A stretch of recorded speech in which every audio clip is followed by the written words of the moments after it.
Yes. Speaking of Macaulay Culkin, how much money did he make to like never act ever again for like 30 years? I don't think he cares.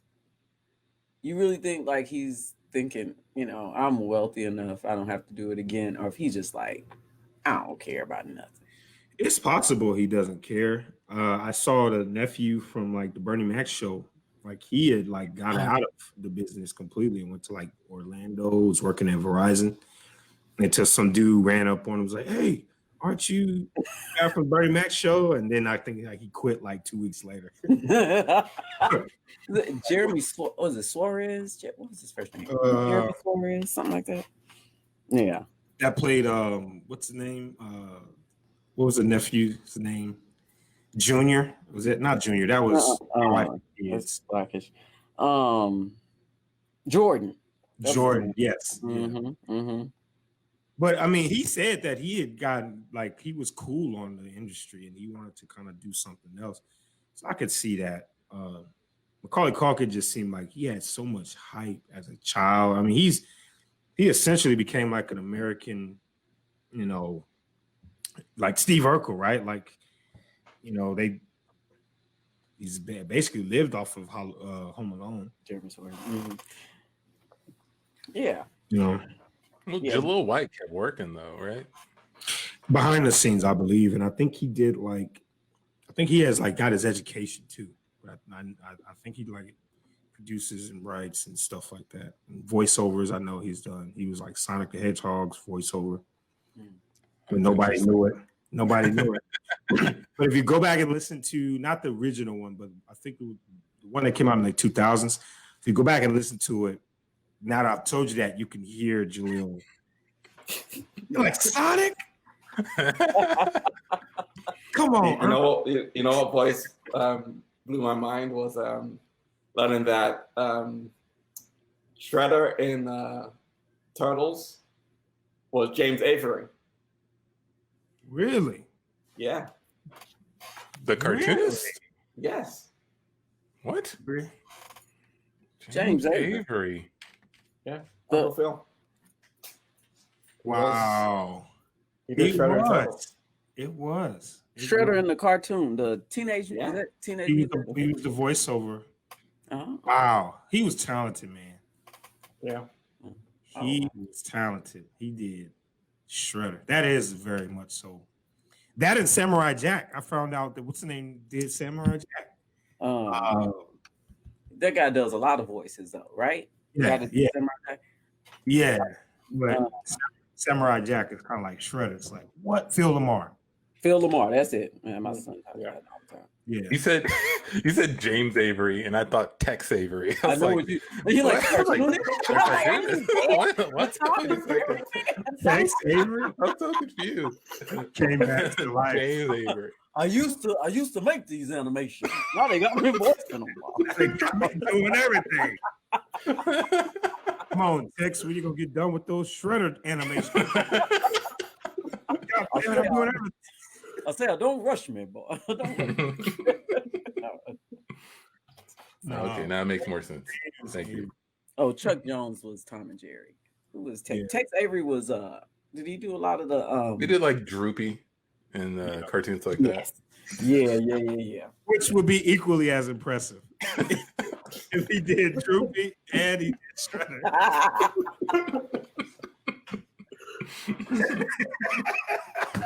All right, Tex, we know you had a hit with Droopy, but we got another curveball. We got a curve. This one is a psychotic martial artist that calls himself Shredder. He wants to kill Ninja Turtles. Go. Throw some stuff at me. But no, James Avery, that is surprising, man. Like I never would have. That's some trivia that might win somebody $1 million one day. Who did the voiceover for the animation Shredder? I never would have thought James Avery. I never would have considered. I heard it, and then I didn't believe it until I saw him do it. There's clips on YouTube, and I was like, "Oh, okay, now I believe it." I never would have guessed that was him. That dude has an impressive, he had an impressive career, man. Mm-hmm. He really did. We talking about Carl Winslow from. Mhm. Oh, okay. No, we talking about Uncle No, Phil. no, no. Oh, not Phil. Carl. Uncle Uncle Phil. We talking about Uncle Phil. Oh, yeah. That's right. I'm sorry, I had Carl. black TV father in the brain. I had to shuffle through real fast. I mean, she was Shredder black. Thought he was Japanese. I don't know. I don't think so. He wore a mask the whole time. You never really saw his face. So the whole time, Shredder was black. Oh, that'll really mess up like the fans of Ninja Turtle. Did he have gloves on, or did he have his like flesh hands? You can always I tell. think he by had the his flesh arms hands. out a little bit, but he wore those gloves, right? With the, More gloves, and he had Mm. blades. But he's also light skinned, so he could have been a light skinned black dude. Everybody yeah, we don't know. Could have been a tan white dude. could have been a tan white. All the glare off of the metal, you know. I would love to see the Ninja Turtles having a conversation like, "Hey man, was that a black dude?" Like, I couldn't tell. Like it doesn't matter, but I can't profile. It doesn't matter, but Just like he was really athletic, so I thought he was black, but then when the light hit one of his blades, he looked Asian. We cut to a guy walking up to Tex Avery after reading one of his scripts. Hey, Tex, I know that this is your first time writing a Ninja Turtle script, but I gotta say, for most of the script, the Turtles are just talking about whether or not Shredder is black, and I don't know if that's appropriate for the audience that we're targeting here with this cartoon. Like, there's a fight early on, and then for the rest of the script, they're arguing whether or not he was a light-skinned black dude or a tan white dude. I'm not sure if it matters to the Turtles. They're turtles. Well, look, I was trying to add some more natural dialogue. I may have went a little heavy-handed on it. I brought it up when they were ordering pizza. Brought it up when they were skating in the sewers. What else did the Turtles talk about? I just figured, is he black? I'm sure that's what the viewers are thinking. Tex, you're from the old school. People aren't that focused on it right now. All right. I know it's been a while since your cartoons have been real big. Droopy was huge, but this is just a different generation we're writing for. Well, I just want to let you know I based Droopy off this black dude that I met at a bar on Christmas. I was having a conversation with him. I think there was like a board meeting and all of them were there drunk. And I loved his voice. But he was black, but he's a dog, but he had a black voice. We cut to 6 months later when Texas won an Emmy for writing this episode. And he's giving a speech to a bunch of his fans. So Tex, man, we just really want to know your secret. Like, how do you come up with this stuff? Because we want to write just like you. Well, I'm not supposed to be sharing this with you. Technically, the producers are not going to like this, but all of those characters were really just black dudes. What do you mean?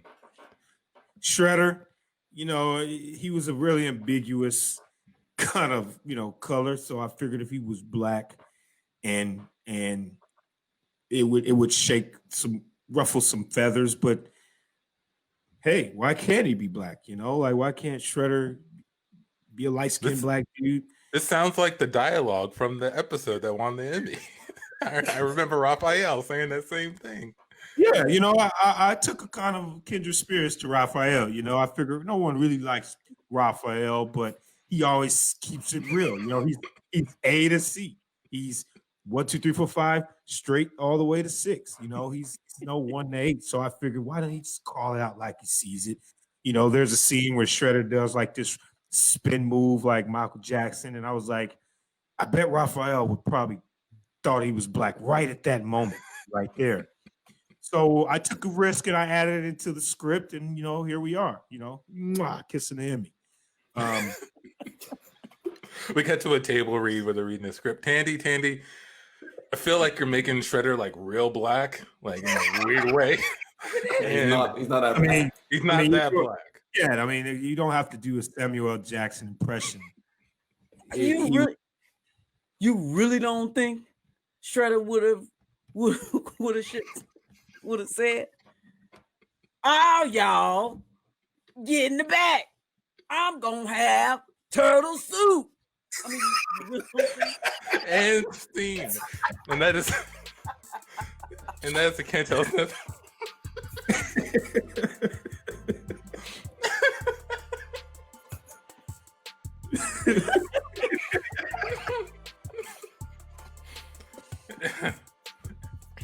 And that is the Can't Tell Us Nothing show, everybody. Thank you for listening. Oh man. That visual. That's the Shredder. If you want to check out more of our stuff, check us out online on all your favorite social media platforms. CTUNimprov, all those places. That's Facebook. That's Twitter. That's Instagram. That's CTUNimprov.com. That's YouTube. CTUNimprov. Yeah, check us out. Check out videos. Check out past episodes. And go check out these books we mentioned. And if you're doing a table read, invite Tandy. I'll bring my best Queen Latifah. But for Tandy, for Amici, for John, and for myself, that's the Can't Tell Us Nothing show.